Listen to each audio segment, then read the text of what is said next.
Hola médicos, bienvenidos de nuevo aquí a tu canal de Red Médica, soy el Dr. Treviño y en esta ocasión vamos a revisar el simulacro de obstetricia. Este simulacro, pues recuerda que estos videos tienen la finalidad de explicarte el por qué es la respuesta correcta a cada una de las preguntas que hacemos, más que estar explicando a detalle cada una de las patologías. Para eso encontrarás múltiples videos aquí en este canal que te pueden ayudar a entender muy bien cada patología. Y de hecho, cuando yo lo vea necesario, te voy a poner el link del video en la esquina superior de la pantalla para que ahí puedas dirigirte y lo puedas revisar adecuadamente. Es importante también que sepas que este simulacro se hizo por Google Forms. Si aún no lo has hecho, te voy a dejar el link en la descripción de este video para que lo hagas. Totalmente recomendado que primero hagas el simulacro y ya posteriormente veas el video. Ya sin más preámbulo, vamos a continuar. Es importante saber, esta gráfica se las he puesto porque es la gráfica de los resultados de ustedes. Y casi todos están en la misma línea del número de preguntas. Lo que está abajo son el número de preguntas, no es tanto el porcentaje de aciertos. Pero me es grato ver que muchos de ustedes van muy bien. Y cada vez que veo una pregunta que ustedes respondieron muy bien y que me impresiona que hayan respondido correctamente, van a ver ese meme, ¿sí? De brutal. ¿De acuerdo? Hay varias preguntas que ustedes equivocaron. Afortunadamente Google Forms me da estas gráficas que son de mucha utilidad. Varias de las preguntas ustedes se las sacaron mal y me doy cuenta que muchas de ellas eran en cuestión del tratamiento. Sé que fueron muchas preguntas de aborto y fueron muchas preguntas de tratamiento de aborto que vamos a explicar a detalle a continuación, pero es importante que siempre de todas las patologías ustedes tienen que estudiar su etiología, su clínica, su diagnóstico y su tratamiento, ¿de acuerdo? Y no estar estudiando síndromes raros, cosas raras, cosas que no van a venir en la ENA, ¿de acuerdo? Entonces, traten de centrarse muy bien su estudio en lo que deben de estudiar, ¿sí? Más que estar pensando de que si van a venir estadísticas, si van a venir valor predictivo positivo y esas tonterías, que a lo mejor venga una pregunta, pero todas las demás que te tuviste que haber sabido no te las sacaste bien, ¿de acuerdo? Entonces hay que centrar mucho nuestro estudio. Entonces, la primera pregunta, la que vamos a revisar, es sobre diabetes gestacional. Y nos está preguntando que cuántos valores debemos de tener alterados para nosotros definir o poder hacer el diagnóstico con una curva de tolerancia de la glucosa oral de 75 gramos. Y nos ponen 1, 2, 3 o 4 valores alterados. Afortunadamente, todos ustedes se la sacaron muy bien. Mis felicitaciones realmente porque es una pregunta un poco complicada si no has leído la bibliografía. Igualmente no fueron todos, solamente fue la mitad, pero me es grato saber que muchos de ustedes la sacaron bien.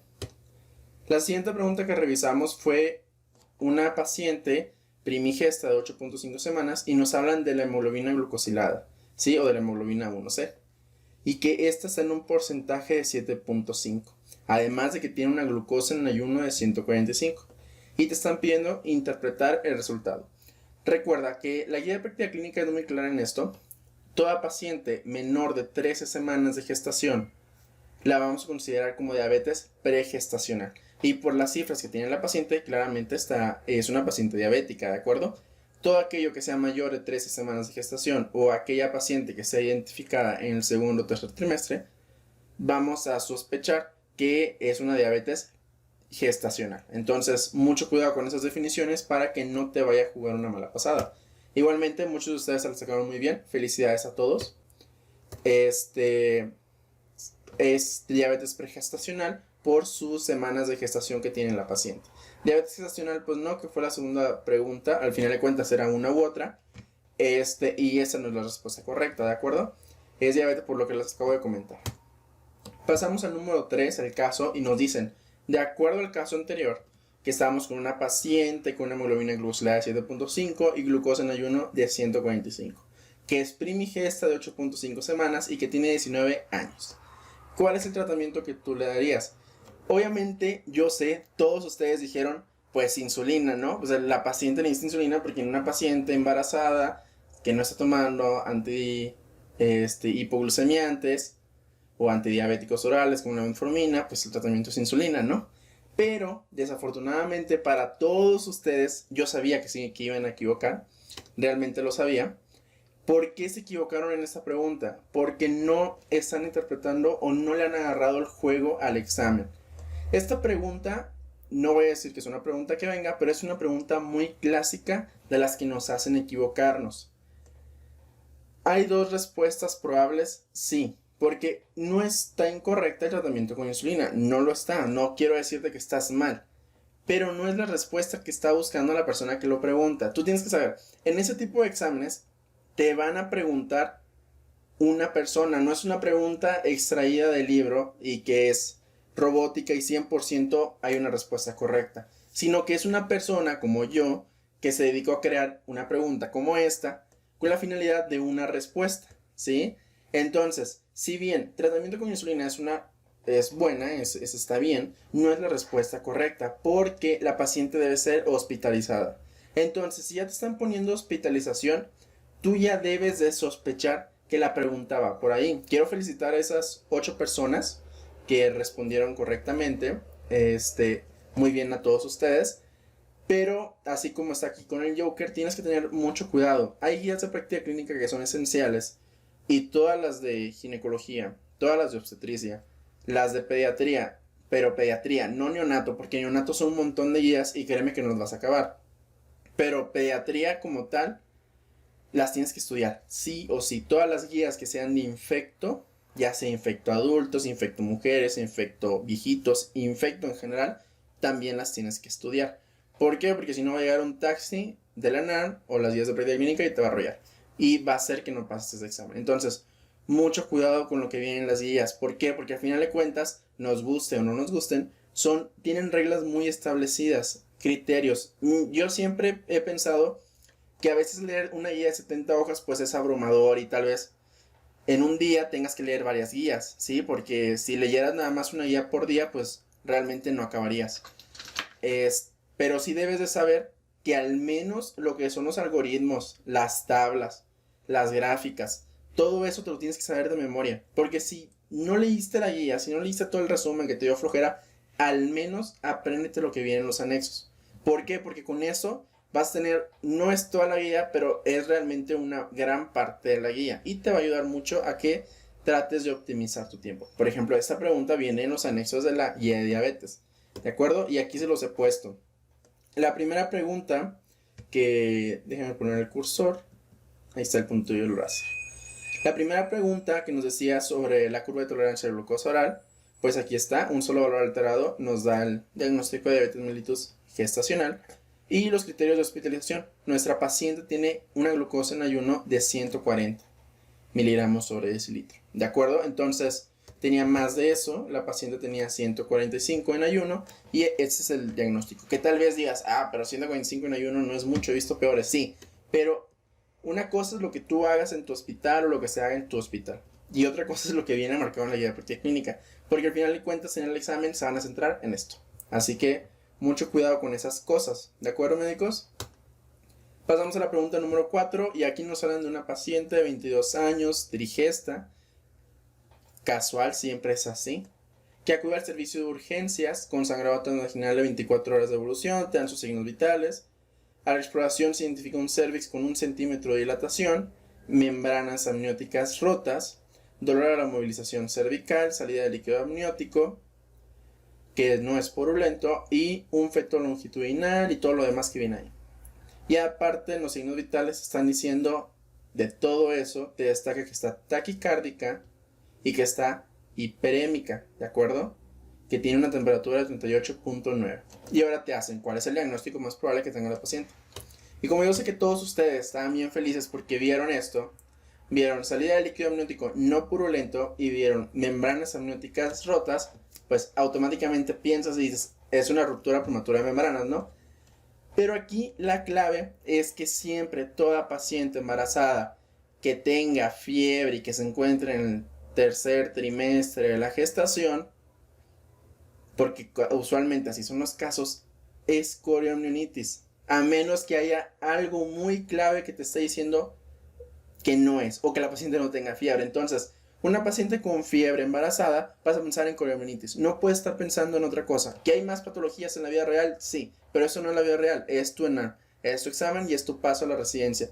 Entonces, ese tipo de claves, tú las tienes que ir identificando a la hora de estar haciendo simuladores, ya sea como estos, simuladores en otra parte, o viendo preguntas en páginas de Facebook. ¿de acuerdo? Tienes que centrar muy bien tu estudio. Yo sé que la mayoría va a decir, pero el líquido amniótico no está purulento.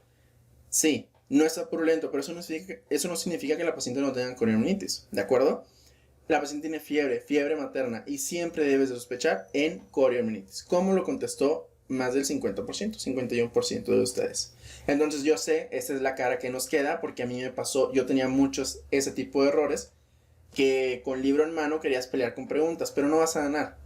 ¿Por qué? Porque al final de cuentas lo que digan los libros no importa, importa lo que diga la guía de práctica clínica, ¿sí? Y en la guía de práctica clínica dice que siempre de toda fiebre materna tienes que descartar coriamnitis. Pasamos a la siguiente pregunta, y aquí la verdad esta pregunta fue con toda la intención para que se equivocaran. Yo sabía que todos se le iban a sacar mal, de hecho por eso pongo este meme, porque así me sentía yo, feliz por dentro.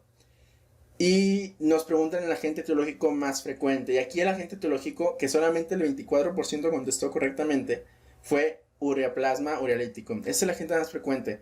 Tú no puedes estar estudiando, como te lo dije al inicio de la presentación, tú no puedes estar estudiando temas y dejar baches en tus temas. ¿Por qué? Porque tú podrás ser un experto, por ejemplo, aquí en coriamnitis, ¿no? Pero si tú no te sabes el agente etiológico y en tu NAM solo viene el agente etiológico, ¿de qué sirvió que fueras un experto? No sirvió de nada. Entonces, mucho cuidado con esas cosas. Hay preguntas, todo lo que sea infección, todo lo que sea de infección o de infectología, siempre te tienes que saber el agente etiológico, siempre. ¿Por qué? Porque resultará muy sencillo a la hora de que lo estás estudiando, porque si lo ves, dices, pues fácil, ¿no? Pero en las preguntas del ENAR, créeme, vienen así los casos. Entonces, una pregunta que tú dices que has sacado bien, pues toma, te la sacaste mal, ¿no? Entonces, ureaplasma urealyticum es el más frecuente, para que lo anoten por ahí. Y casualmente, por eso les digo todo lo demás. Obviamente, estas preguntas yo ya las revisé, ya vi lo que contestaron ustedes, y todos las sacan bien. O sea, ¿cuál es el tratamiento de elección? Pues ampigenta. ¿O qué tratamiento utilizarías, no? Ampigenta. Entonces, ese tipo de cosas son medias extrañas, porque pues yo también ya pasé por esto, yo sé por qué, o sea, es más fácil acordarse de esto que acordarse del agente etiológico, sí lo sé, pero pues sí deberían de considerarlo, ¿no? O sea, cómo se van a sacar está bien y cómo no se van a sacar bien el agente etiológico. O sea, ustedes el tratamiento se lo están dando ¿a qué? Sería la pregunta, ¿no? Entonces, hay que identificar muy bien de todas las enfermedades, se los vuelvo a repetir, su etiología, su cuadro clínico más frecuente, no esas extraños signos que se presentan en 1% de los pacientes que presentan esa enfermedad, que solo está presente en el 0.5% de la población mundial. Esas cosas no, los datos más frecuentes. También tienes que saber el diagnóstico inicial, elección y el gold estándar. ¿Por qué? Porque no siempre son el mismo diagnóstico. Y también tienes que saber el tratamiento inicial, el tratamiento de elección y el tratamiento, si es el caso, en las pacientes embarazadas, o cómo afectaría en una paciente embarazada lo que tú estás tratando de dar. Aquí les dejo dos pantallas de la guía de práctica clínica, en donde pues hace referencia el esquema antibiótico. Realmente todo lo que es de infecto no tenemos un tratamiento de elección como tal, pero sí hay recomendaciones sustentadas. Entonces, si se dan cuenta, pues la primera es ampigenta, entonces es por eso que es la respuesta correcta. Y hasta el 47% de los pacientes llegan a tener ureaplasma, ¿de acuerdo? Y luego eso se pueden ya subdividir en anaerobios y aerobios y todo lo que sea. Pero, pues tú lo que tienes que saber es que ureaplasma es el más frecuente. 7. Femenina de 15 años de edad que tiene sus antecedentes ginecobstétricos, que es primigesta, 33.2 semanas de gestación, y acude a tu hospital porque tiene dolor tipo cólico de 4 horas de evolución. Al tacto vaginal presenta cervix posterior de 3 centímetros de dilatación, 50% de borramiento. Amnios íntegro. El feto longitudinal, cefálico y con una frecuencia cardíaca fetal de 121. Y aquí, pues, obviamente no, creo que no se lo puse, pero la pregunta es cuál es el diagnóstico, ¿no? Y aquí el diagnóstico, como la mayoría de ustedes se la sacó bien y me siento feliz por eso, es amenaza de parto pretérmino. Realmente esta pregunta era muy fácil, tampoco no se sientan tan emocionados, porque ruptura prematura de membranas, pues ya te están diciendo que amnios íntegros, ¿no? No podías, me iba a matar si alguien seleccionaba esa, o sea, realmente no se podía seleccionar. La incompetencia sísmico-cervical son de primer trimestre y la amenaza de aborto es de primer trimestre. Entonces, tampoco las puedes seleccionar, ¿de acuerdo? La incompetencia sísmico-cervical puede llegar hasta las 30 semanas, sí, sí te lo acepto. 26 semanas, 30 semanas. Pero ya posteriormente de eso que lo presentes, pues estaría medio... En una pregunta estaría medio rebuscado. Entonces, por eso, pues amenaza de parto pretérmino. Pero igualmente muchos la sacaron bien, así que se ganaron su brutal. La 8 dice que tú decides administrar betametasona por si las dudas y te dicen cuándo se obtiene el máximo beneficio. Y aquí pues también todo el mundo se la sacó muy bien, bueno casi todos, no tanto como el anterior, pero sí muchos, 24 horas. Es por eso que se debe esperar hasta un día después de administrar los maduradores de función pulmonar para que obtengas un buen resultado en el feto, en el bebé prematuro, ¿de acuerdo?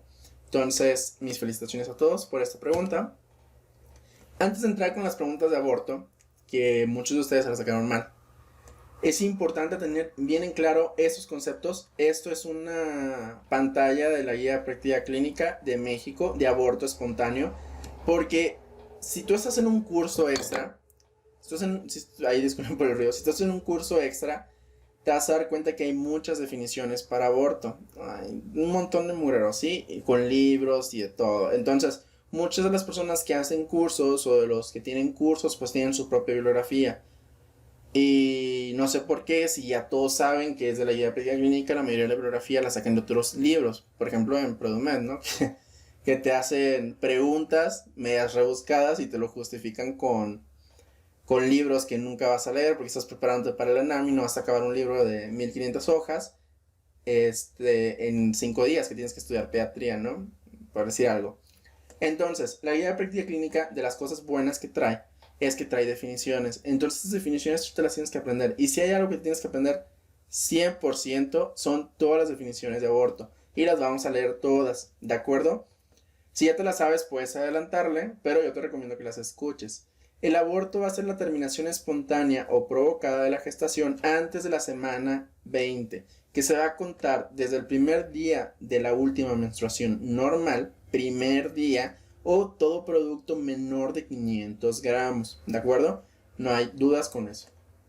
El aborto completo va a ser cuando hay una expulsión total del producto de la concepción y que no requiere una evacuación complementaria.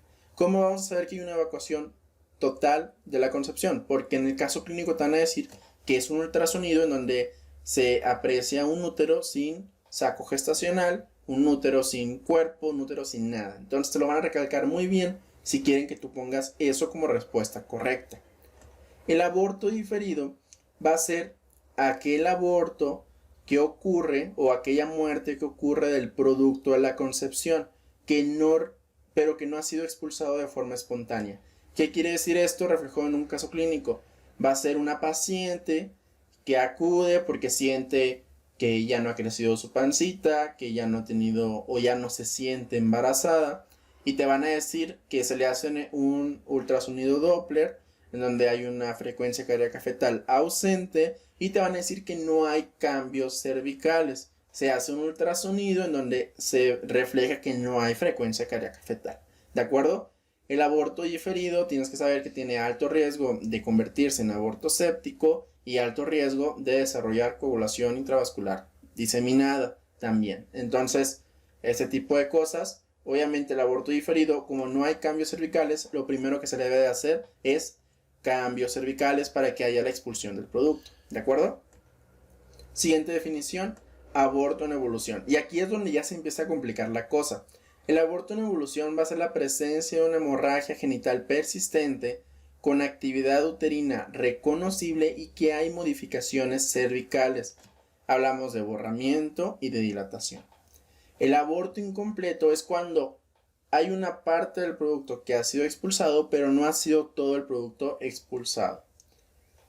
El aborto inevitable es cualquier tipo de aborto en donde exista una hemorragia genital intensa o que haya ruptura prematura ruptura de membranas, no sería prematura, ruptura de membranas, sin modificaciones cervicales. Ojo con esto, el aborto inevitable no tiene modificaciones cervicales y hay una actividad uterina reconocible. Entonces todas estas complicaciones hacen que sea inviable continuar. Entonces se vuelve un aborto inevitable. ¿Cómo te lo van a describir en un caso clínico este? Porque este también es de los que más nos pueden llegar a confundir. Te van a decir que es una paciente que tiene sangrado, que tiene dolor abdominal, que tiene o que siente que su panza se le contrae o que su útero tiene contracciones, pero que tú al espejo puedes ver que no tiene modificaciones cervicales y que además hay presencia de ruptura de membranas, o sea, hay salida de líquido. Todo esto te va a indicar que por lo que sea que le hagas, como ya se le rompió las membranas, el bebé ya no es viable. Entonces por eso se conoce como aborto inevitable. Aquí te pueden decir porque ahí hay medias trampas. Como te das cuenta, no te hablan aquí de la frecuencia cardíaca fetal. Puede o no puede estar presente de acuerdo a la bibliografía que revises. Normalmente en todos los casos que yo me he encontrado, te ponen una frecuencia cardíaca fetal presente para que tú te confundas. Y eso es lo que tú debes de tratar de evitar. Aquí el aborto, solamente con el aborto diferido, te van a decir que tiene una frecuencia cardíaca fetal ausente porque te lo quieren remarcar. Te quieren decir, el bebé ya está muerto. ¿Qué le vas a hacer? En el resto de los abortos, no te bases en la frecuencia cardíaca fetal. Puede estar o no puede estar presente, ¿de acuerdo? No te vayas a basar en eso. ¿Por qué? Porque te va a hacer que te confundas más. Entonces, mi recomendación es que no te bases en eso, simplemente. O sea, básate en el orificio cervical y básate en el sangrado y en el resto de la clínica, ¿de acuerdo? Nos quedamos con el aborto séptico y es cualquiera de las variedades anteriores, cualquiera de estos que tenga datos de infección intrauterina o pélvica y la amenaza de aborto es la presencia de hemorragia genital con o sin contractilidad uterina pero que no tiene modificaciones cervicales. Normalmente la amenaza de aborto te la van a poner en un contexto que es una hemorragia leve y es una paciente que tiene dolor ya sea lumbar, ya sea pélvico bajo y que la paciente tiene contracciones uterinas pero que son menor de 4, ¿sí? Es una contracción cada hora, 2 contracciones, lo que sea, pero te lo van a tratar de minimizar el caso. Y además de que te van a decir que tiene el cervix cerrado o el cervix posterior de menos de 1 centímetro o que no tiene borramiento, o sea que no tiene modificación cervical. Y ya con eso tú puedes integrar el diagnóstico de una amenaza de aborto. Claro está, aquí sí tienes que checar la frecuencia cardíaca fetal porque a lo mejor y no sea una amenaza de aborto. Tú ya leíste todo, lo integraste muy bien y oh sorpresa, la frecuencia cardíaca fetal desea ausente, tú te la brincaste y pues no te diste cuenta que era un aborto diferido. Entonces, ¿cómo abordar estos casos? Hay una técnica que vamos a hacer con la siguiente pregunta, ahorita vemos esto, vamos a hacer con esta pregunta, que la técnica consiste en que tú primero vas a leer la pregunta. Aquí pues no sirve porque no le puse pregunta, vamos a ver otra. ¿No vean esto? Entonces, la técnica consiste en que tú primero lees la pregunta, ¿cuál sería el tratamiento de elección? Entonces, tu cerebro automáticamente se va a centrar en tratamientos y va a dejar de divagar en todo lo que diga el extenso caso o caso anterior, lo que sea.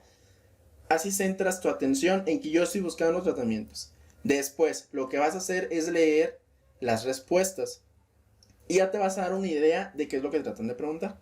Posteriormente a haber leído las respuestas, lo siguiente que tienes que hacer en tus casos clínicos, es otra forma de contestar, es que vas a leer la pregunta, todo lo que es el texto de la pregunta, toda la pregunta por completo. Y entonces ya con eso ya vas a tener una idea de a dónde se centra lo que te están tratando de preguntar. Vamos a regresarnos y vamos a ver el algoritmo de la guía de práctica clínica sobre aborto.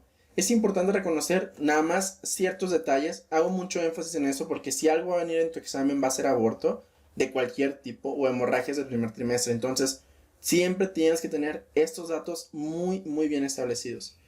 Toda paciente que tenga 11 semanas de gestación o menos, a las pacientes normalmente se dice que el tratamiento puede ser tratamiento médico. Una vez identificado qué es lo que tenga la paciente, si la paciente tiene un aborto, si tiene una amenaza de aborto, ¿no?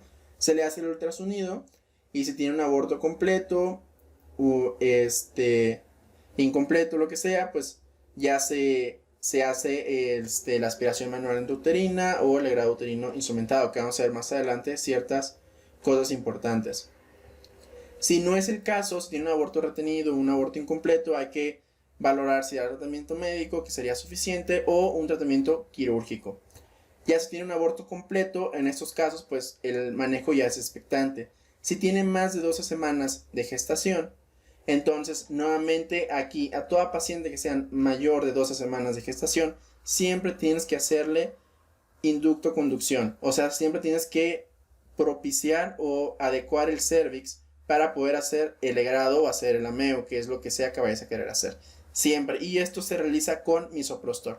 Siempre que te quede muy claro esto, porque a veces podemos llegarnos a confundir y nos llegamos a equivocar. Entonces, todo lo que sea menor de 11 semanas de gestación no requiere maduradores cervicales o medicamentos que modifiquen el cervix, y todo lo que sea mayor de 12 semanas de gestación sí lo va a requerir, ¿de acuerdo? Y ahora, otra de las preguntas clásicas que nos llegan a hacer es ¿cuándo vamos a utilizar un tratamiento quirúrgico? El tratamiento quirúrgico hay 4 indicaciones básicas que si te las aprendes, créeme que no te vas a volver a sacar mal ninguna de aborto o de tratamiento, que es la paciente tiene inestabilidad hemodinámica, la paciente tiene aborto séptico, su edad gestacional es mayor de las 11 semanas de gestación o tiene sangrado abundante. Cualquiera de estas consideraciones te indican que el tratamiento es quirúrgico, ¿de acuerdo? Si no tiene esas consideraciones, pues el tratamiento puede ser médico, que es nada más con misoprostol o mifepristona, ¿de acuerdo? Y luego la siguiente pregunta que siempre nos van a hacer es ¿qué le voy a hacer a la paciente? Ya tiene mi criterio, ya tiene 12 semanas, 13 semanas, le tengo que hacer un tratamiento quirúrgico, ya le dilaté el cervix, ¿qué tengo que hacer ahora? ¿Un ameo o un LUI? Las indicaciones para uno u otro van a ser muy sencillas, solamente tienes que aprender que si el útero es menor de 11 centímetros o si su dilatación cervical es menor de 2 centímetros, nosotros podemos hacer un ameo, ¿de acuerdo? Pero de lo contrario, si su dilatación cervical es mayor de 2 centímetros o su útero es mayor de 11 centímetros, nosotros lo que vamos a tener que hacer es un legrado uterino instrumentado. Esto es muy sencillo de recordar, realmente. Mi recomendación es que esto te lo tatúes. Esas sí son de las cosas que te tienes que tatuar, porque de que va a venir una pregunta de aborto, va a venir una pregunta de aborto. Entonces, ahora sí vamos con las preguntas. Entonces, una vez revisado todo esto, vamos a comenzar con los casos. Y el primer caso que vamos a ver de toda esa secuencia de aborto es una paciente de 19 años de edad, primigesta de 13 semanas de gestación, que acude por sangrado transvaginal de 3 horas de evolución. Tú haces una exploración ginecológica en donde observas un cervix posterior con 1 centímetro de dilatación, sangrado activo, su frecuencia cardíaca fetal es ausente, hay presencia de membranas rotas y presencia de ecos mixtos intrauterinos. Aquí lo que me faltó ponerles es que fue o que se le hizo un ultrasonido. Sus signos vitales pues están dentro de la normalidad, ¿no? Y aquí nos preguntan cuál es el diagnóstico. Me impresiona que todos ustedes sepan que les estoy preguntando el diagnóstico, ¿no? Porque me he estado dando cuenta que en varias preguntas no se los puse. Entonces aquí la respuesta correcta pues es aborto incompleto. ¿Por qué no es aborto diferido esta?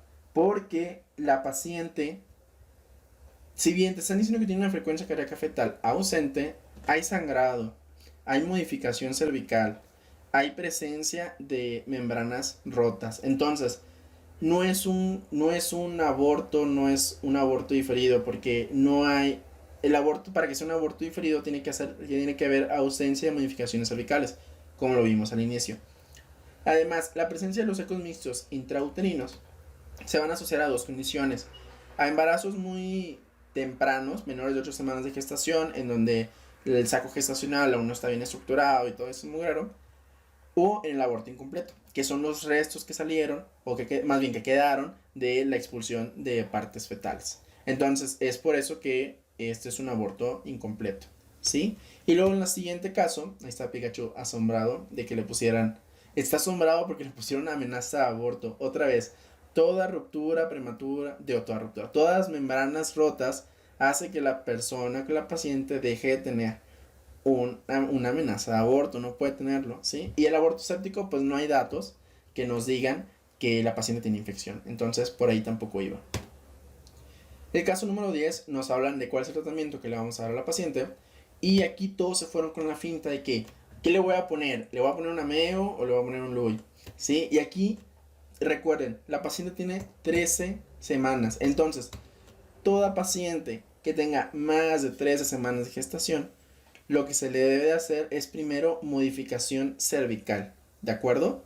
Primero hay que hacer que ese cervix esté bien adecuado y ya posteriormente pasamos a hacer el tratamiento más o el mejor tratamiento que se le pueda dar. Entonces aquí el tratamiento primero va a ser misoprostol, ¿sí?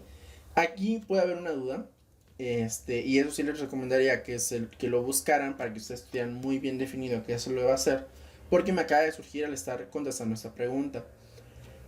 Y la pregunta, si alguien se la sabe, me encantaría que la dejaran aquí en la sección de los comentarios, de acuerdo a lo que han revisado, es que ustedes qué harían en una paciente, por ejemplo, en esta paciente, ¿no? Porque ahorita ya lo veo, me doy cuenta de que aquí podría haber alguna confusión, más que nada con el ameo como opción. ¿Por qué? Porque la paciente ya tiene 1 centímetro de dilatación, lo que significa que hay modificación cervical. Entonces aquí tal vez la respuesta correcta sería ameo. Si yo la contestara, yo contestaría misoprostol por lo de la guía de práctica clínica que dice que todo mayor de 12 semanas hay que hacerle modificación cervical, pero sí me encantaría que me dejaran aquí su opinión, ¿de acuerdo? Entonces esta la podemos dar por inconclusa o incompleta y ya ustedes a ver qué opinan en la caja de los comentarios. Pasamos a la pregunta número 11 que nos dicen: paciente femenina de 22 años de edad, primigesta de 18 semanas de gestación, que acude a la sala de urgencias por presentar sangrado transvaginal de 2 horas de evolución.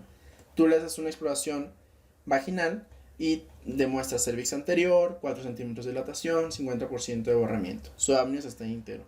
Frecuencia cardíaca fetal de 121 latidos por minuto. Y te preguntan, ¿cuál es el diagnóstico? Y aquí el diagnóstico pues es un aborto en evolución.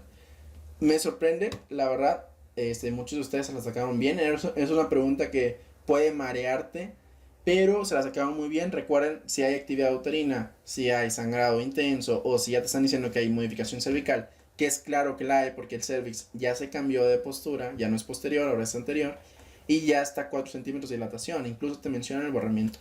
Es obvio que aquí va que es un aborto en evolución. Y luego te dicen, en la paciente del caso anterior, ¿cuál sería el tratamiento de primera línea? Y como no te están diciendo todavía que hay expulsión de partes fetales, aquí lo primero que se le debe hacer es la expulsión fetal más un legrado uterino instrumentado, ¿de acuerdo? Entonces, es por eso que sería el tratamiento. Otra cara de asombro para ustedes. Y luego nos dicen una femenina de 15 años de edad, secundigesta de 9.4 semanas de gestación, antecedente de un aborto, acude por dolor tipo cólico de 12 horas de evolución. El tacto vaginal tiene cervix posterior, cerrado, sin sangrado activo. El ultrasonido no tiene latido cardíaco visible y ya te dicen su longitud cráneo-caudal, ¿no? Y te preguntan cuál es su diagnóstico. Aquí, como no te están diciendo que hay modificación cervical, más el hecho de que no tiene frecuencia cardíaca fetal, pues el diagnóstico pues ya lo sabemos, ¿no? Exacto, como contestó la gran mayoría de ustedes, felicidades a todos. Realmente toda esa secuencia la mayoría se las ha sacado bien. Y ya la última pregunta de esta secuencia, de acuerdo al caso anterior, ¿cuál sería el tratamiento de elección? Si ya sabemos que es un aborto diferido y que no hay modificación cervical, aquí lo que tenemos que dar es misoprostol más mifepristona. Esto para propiciar la expulsión del producto, ¿no? Y pues se ganaron su brutal con esta pregunta. Caso número 15, hablamos de una paciente de 24 años de edad, secundigesta de 11.3 semanas de gestación, que acude por dolor abdominal tipo cólico de 4 horas de evolución. Al tacto vaginal observas que está el cervix posterior, está cerrado, no hay sangrado activo, su ultrasonido tiene una frecuencia cardíaca fetal de 139 y su longitud cráneo-caudal de 12 milímetros. ¿Cuál es el diagnóstico de la paciente? Entonces, puntos clave, identifica su frecuencia cardíaca fetal. ¿Por qué? Porque hay que hacer diagnósticos diferencial entre aborto diferido y amenaza de aborto, ¿de acuerdo? Entonces, frecuencia cardíaca fetal está presente, ¿no? Entonces ya tienes el diagnóstico. Tan fácil y tan sencillo como eso. Como el 96% de ustedes se la sacó correctamente. Siempre, siempre traten de ver todas las preguntas, traten de leer todas las respuestas. No se vayan como lo hacíamos en la facultad, o al menos yo lo hacía. Te querías contestar bien rápido para hacer cualquier otra cosa. Contesten muy bien todas las preguntas, lean todas las preguntas, lean todas las respuestas para que no los vayan a sorprender. Aquí pues es muy sencillo este caso, amenaza, y luego te preguntan cuál es el tratamiento que le vas a dar a la paciente de acuerdo a la guía de práctica clínica, ¿no? Y aquí también, afortunadamente, no tener relaciones sexuales, no señores, Este tipo de respuestas, mucho cuidado con esto. Suena cruel y suena todo lo que suene, pero olvídense lo que les enseñaron en el internado. En el internado y en tu servicio social aprendiste mañas, aprendiste tratamientos y al menos en mi caso, a lo mejor ustedes sean mejores, espero y lo sean, pues la bibliografía que revisábamos pues era la que nos decían hablada, ¿no? O sea, nunca justificamos el porqué de las cosas que se hacían. Entonces, eso de no tener relaciones sexuales, si bien está demostrado que en el semen hay prostaglandinas y que esto puede propiciar, realmente no es algo que sea justificado, ¿sí? No está justificado por evidencia, entonces no es la respuesta correcta, ¿sí? Y esto es algo muy común que veíamos en la toco, que les decían a los pacientes, pero pues no hay evidencia que lo sustente. O al menos no por parte de lo que te están preguntando, que es la guía de práctica clínica. Entonces aquí el tratamiento pues va a ser reposo. Y siempre de todo lo que tengan que contestar en el examen, a menos que de verdad no se lo sepan, tiene que ser porque ustedes lo leyeron, no porque se acuerdan que en el internado, que en el servicio, que en la escuela les dijeron que se debía hacer esto. ¿Por qué? Porque normalmente a veces no es lo que se debe de hacer o no es lo que viene como tal normado. Entonces, como esto es un examen de una guía en específico, porque recuerda, lo que dice nuestra guía de práctica clínica no puede coincidir con lo que dice la guía de cirujanos, la guía de ginecobstetras, todos esos, ¿no? ¿Por qué? Porque de acuerdo a los niveles de evidencia y todo eso es más de cosas. Pero en el ENAR no te van a preguntar niveles de evidencia, ni cuál es la mejor acción, ni nada de eso. Te van a preguntar específicamente lo que viene en tu guía de práctica clínica. Entonces, cuidado con eso, ¿sí? Esta imagen se las dejo aquí para que ustedes la lean. Es un resumen de todo lo que hemos estado hablando de aborto. Todo eso se lo tienen que aprender. Igual las presentaciones, las 3 imágenes que vimos al inicio, se lo tienen que aprender, doctores. Entonces, pues pónganle pausa o lo ven hasta después de que acabemos el video. Pero de que se lo tienen que aprender tal y como está aquí escrito, se lo deben de aprender. Pasamos a la pregunta número 17. Ya me lo acabamos, faltan 6 creo. Femenina de 21 años de edad, con amenorrea de 2 meses, acude por sangrado transvaginal de 24 horas de evolución, asociada a náusea y vómitos. Su debilidad es un tacto vaginal, observa cervix posterior, sangrado activo con vesículas, ¿no? Ya tienes el diagnóstico. Si no lo tienes hasta aquí, pues tienes que leer más, ¿eh? Su fondo uterino mide 14 centímetros. Solicitas un HCG con un resultado de 56,000 unidades. Y si no lo tienes hasta aquí, pues entonces sí hay que repasarse todo el tema de hemorragias del primer trimestre. ¿Cuál es el diagnóstico más probable? Y ustedes contestaron, la mayoría de ustedes contestó correctamente, enfermedad trofoblástica gestacional. Embarazo ectópico no. Al contrario, el embarazo ectópico tiene la HCG disminuida, entonces pues no hay razón por la cual. Aborto en evolución está bien, podrías considerarlo, pero no te dice que haya modificaciones cervicales, entonces aborto en evolución no es. Y aborto incompleto, pues podría ser. O sea, si no te viniera claramente que su útero mide 14 centímetros y la paciente solo tiene 2 meses, ¿no? Entonces está muy grande. Para los que no sepan, está muy grande. No te recomiendo que los aprendas. Realmente no te recomiendo que te aprendas el fondo uterino.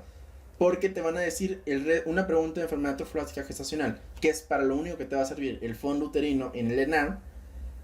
Te van a decir todo esto, que tiene vesículas, que tiene náusea y vómito, que tiene HCG súper elevada. Entonces, realmente aprenderte el fondo uterino para la ciudad gestacional tampoco sería como que algo súper importante. Ya si tú lo quieres hacer, pues adelante. Entonces, la pregunta siguiente dice, de acuerdo al caso anterior, ¿cuál es el estudio de elección para la paciente? Y aquí claramente es el ultrasonido endovaginal, no es ultrasonido abdominal. Se los vuelvo a repetir como se los dije en gineco. Se los vuelvo a repetir.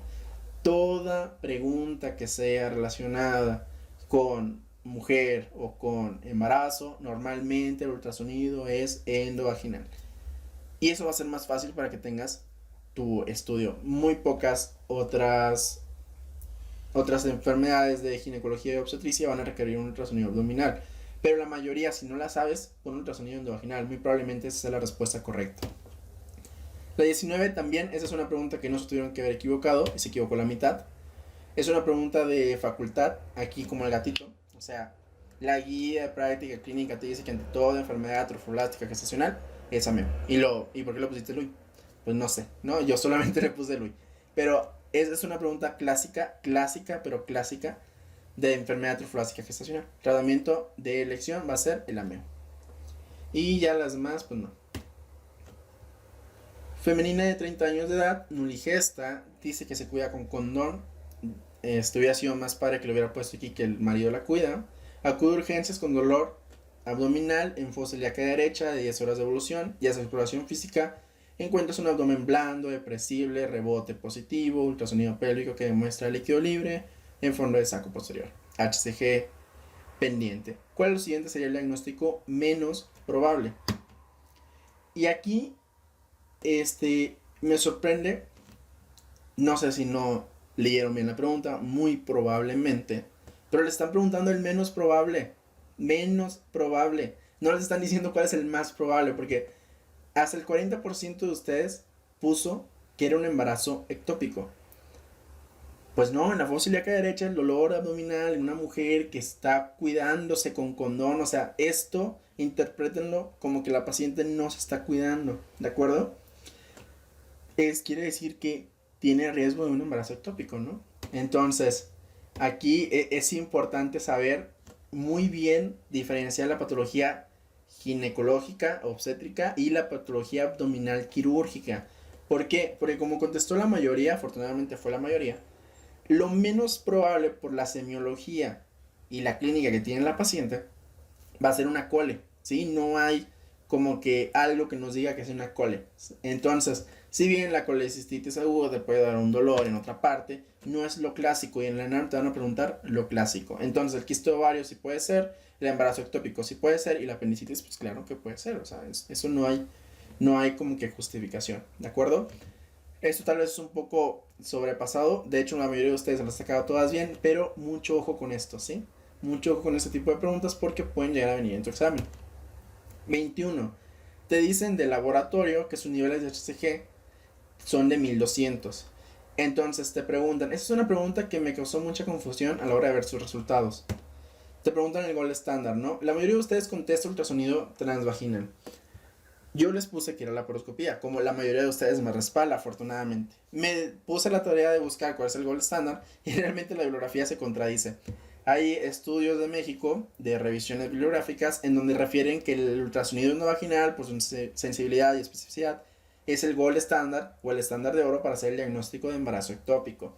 La guía de práctica clínica no dice como tal que la laparoscopía sea el gol estándar, solo dice que si tenemos un embarazo ectópico o sospecha y el ultrasonido no nos da el diagnóstico, pues entonces tenemos que hacer una laparoscopía. Que se puede interpretar eso como que el estándar de oro va a ser la laparoscopía, pero el diagnóstico de elección lo vamos a hacer por ultrasonido. Eso pues les queda de tarea a ustedes también para que lo visualicen. ¿Por qué? Porque al final de cuentas yo les estoy poniendo la laparoscopía porque es lo que yo revisé, lo que yo tengo apuntado. Si está mal, pues como quiera se la sacan mal. Y eso es algo que deben de saber para el ENARM. Entonces, muchas veces van a venir preguntas que pueden tener dos opciones correctas o que difieren con lo que tú estudiaste. Pero al final de cuentas una persona fue la que se dedicó a hacer las preguntas, ¿no? Y esa va a poner la respuesta correcta. Entonces, pues ya valimos. Nada más hay que tener o hay que tratar de contestar la mayor cantidad de preguntas que se puedan correctamente para que en estos casos, si nos ponen una pregunta que nosotros creemos que está bien, que hasta podríamos justificarla si nos dieran la oportunidad, pues no la vamos a poder hacer porque aquí en México eso no existe. 22. Antes de realizar el estudio de Gold Standard, porque estábamos con una laparoscopía, ¿no? La paciente presenta inestabilidad hemodinámica. ¿Y cuál es el siguiente paso a realizar aquí? Y eso me sorprende que se la saquen muy bien. Felicidades a todos ustedes. Siempre que una paciente, un niño, lo que sea, tenga inestabilidad hemodinámica, siempre lo primero, ante patología abdominal, claro está, lo primero que se le debe de hacer es una laparotomía, sin importar las demás causas, ¿de acuerdo? Eso es el primer tratamiento o tratamiento que nosotros vamos a emplear. Obviamente en el contexto de una urgencia, primero tienes que hacer tu ABC, ¿sí? No te vayas a confundir.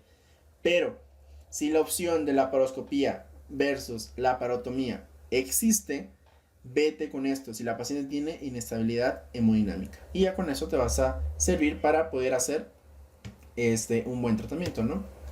Esto, felicidades a todos, se ganaron su brutal. Y la última pregunta es: ¿cuál es el tratamiento de elección? El tratamiento de elección es el metrotexate, seguido de la actinomicina, pero este es el tratamiento de elección, ¿de acuerdo? Entonces se lo sacaron todos muy bien, felicidades. Con esto hemos dado por concluido el video. Les dejo este meme, que realmente es un caos, lo que hemos estado sufriendo aquí en el 2020 con todo esto del COVID.